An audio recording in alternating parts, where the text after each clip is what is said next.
Max, you got to play in the 2019 wild card with the Nationals.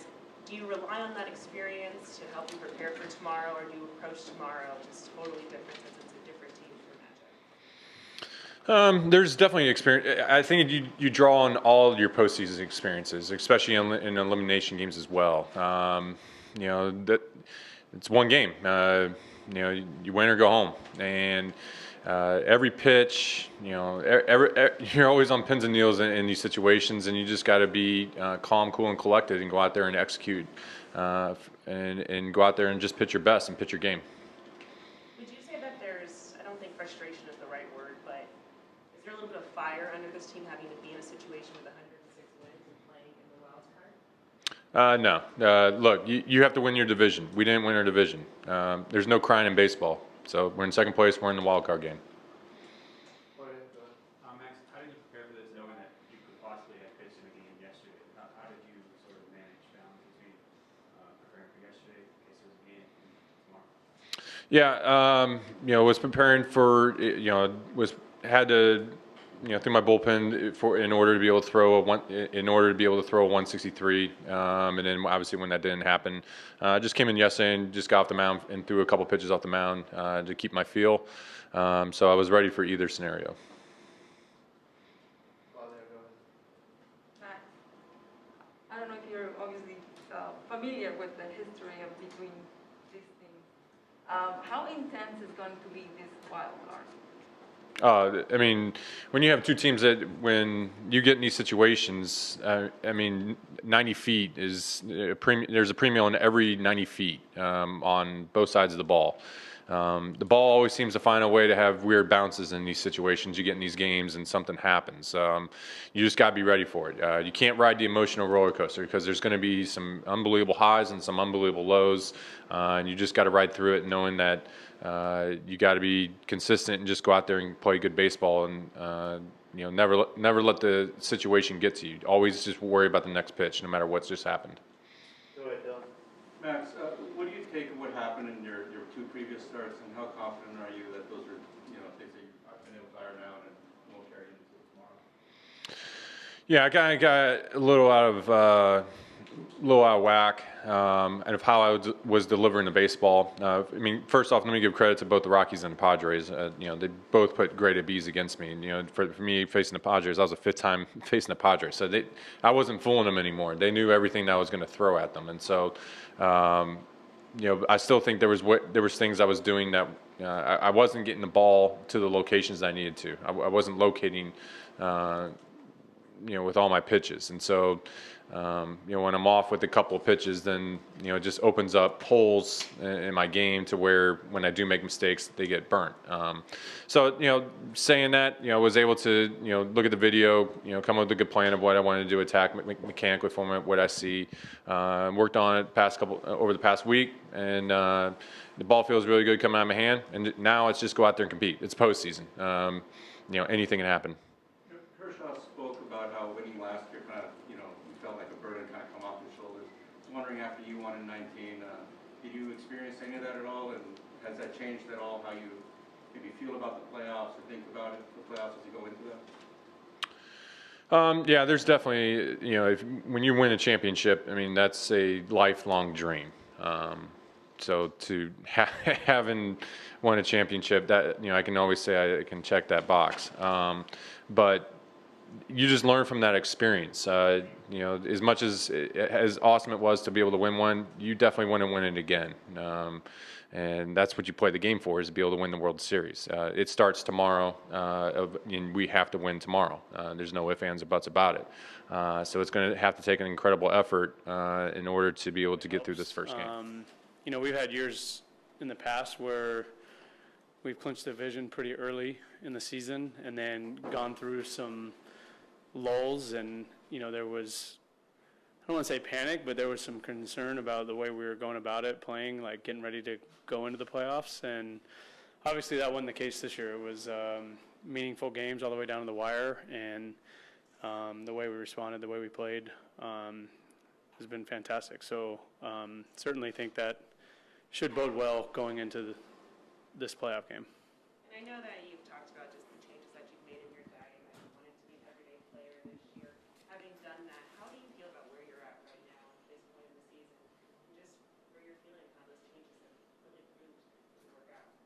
Yeah, I feel great. I feel like I accomplished what I was trying to do for the most part. Other than a couple games in New York, my goal was to be available for Doc to use me every day this year, and I came pretty darn close to doing that.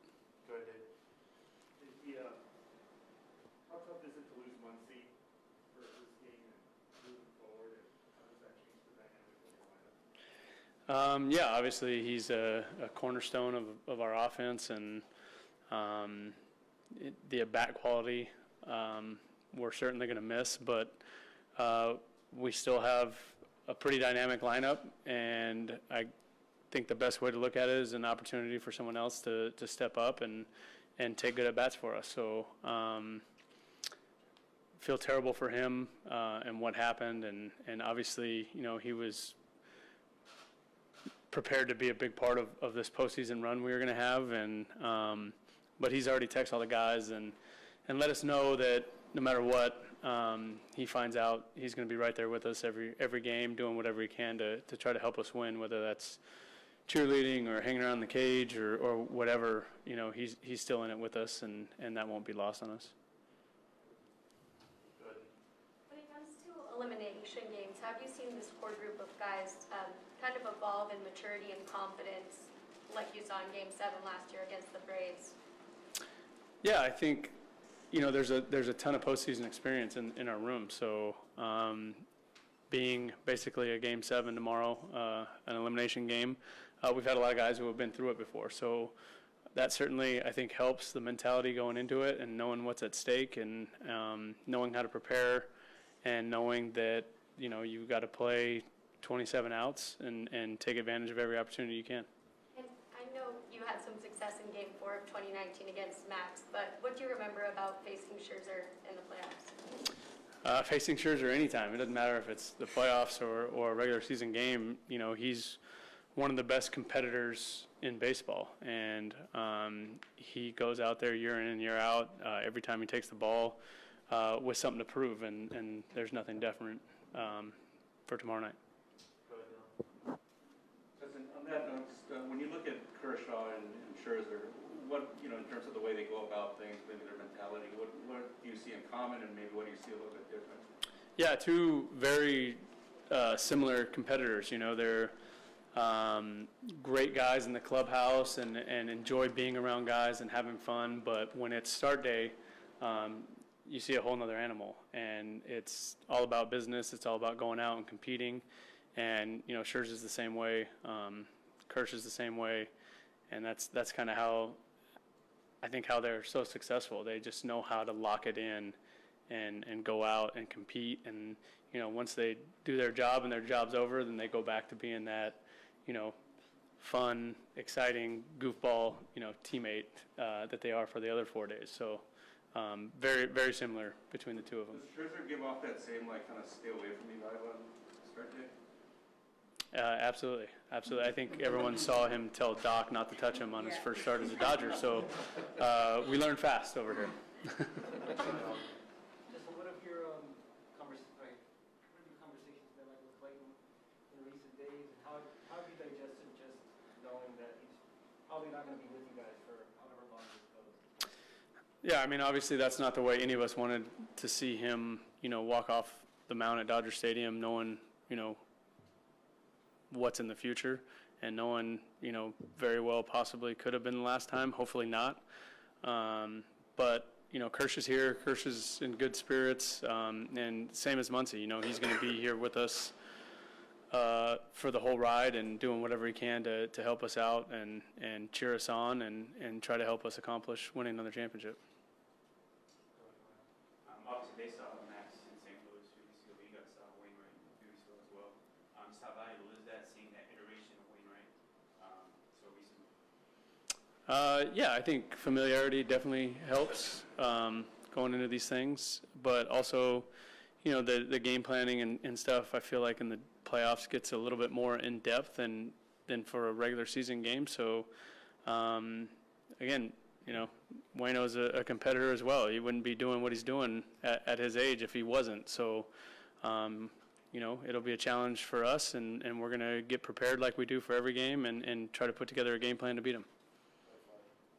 Justin, how important was for the offense to pick up at the right time? Yeah, like I said, it's good to be playing good going into the playoffs and having a good feeling, and the offense kind of clicking on all cylinders. Our pitching staff's been great all year. Our starters have been great. The bullpen's, basically carried us all season long. So for the offense over the last, 2-3 weeks to really kind of start finding its stride is certainly more promising than if we were scuffling going into this. So. They sort of talked about like how Corey was locked in last year in October, and sort of like how he's looked similar to that this last week or so. Like when he's locked in like this, sort of what stands out to you about like his at-bats? He's just it's incredible. It's incredible to watch. I mean, I think what separates him from last year in the postseason and what he's doing now to the Corey in the past is, he's staying in the strike zone and he's taking walks. And we saw that in the postseason as well. He took his walks when they didn't throw it over the plate, but when they did, he made you pay. And where do you feel like your swing is right now? I know you said you're kind of like trying to figure out your timing lately, and it seems like at least on the birds that you've got. Yeah, I feel like I'm in a pretty good spot right now. Things are feeling good. JJ, what's the locker room mood like, and does it change during this time at all? Honestly, I don't think it changes too much. There's some guys in there playing cards. There's some guys in there trying to make some fantasy football trades right now. So this team's really good about, honing in when it's time to focus, and then, spacing out when it's time to space out and let your mind relax. I think, especially postseason baseball, you're playing 3-4 hours out there. It's a mental grind. And you got to be able to, when you're not in that compete mode, you got to be able to, let your mind relax a little bit. Otherwise, it's really tough. So those 3-4 hours you're on the field, it's more of a mental exhaustion after games than it is physical.